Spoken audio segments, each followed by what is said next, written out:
নমস্কার সবাইকে। সেদিন গিয়েছিলাম শিবনিবাস।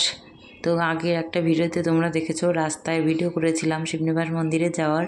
আর এই ভিডিওটা মন্দিরের ওখানে গিয়েই করেছি। তো এই যে বোনের মেয়ে, দিদির ছেলে, আমার ছেলে আর আমি সবাই মিলে একটু শিবনিবাস মন্দিরে মহাদেবের দর্শন করলাম। আর আমাদের এই মন্দিরটা আমার বাবার বাড়ি থেকে মোটামুটি প্রায় আধ ঘন্টার কাছাকাছি এই দূরত্বটা।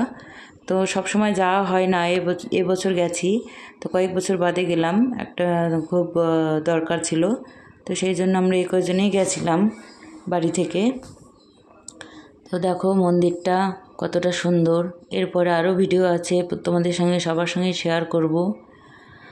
তো এই দেখো সবথেকে বড় শিবলিঙ্গ আমাদের এই কি বলে এশিয়ার মধ্যে, এটাই শুনেছি যদিও। তো তোমরা অবশ্যই দেখো কতটা সুন্দর।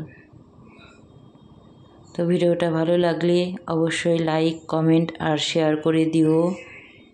আর বলে দিও কে কে এই মন্দিরে গিয়েছো।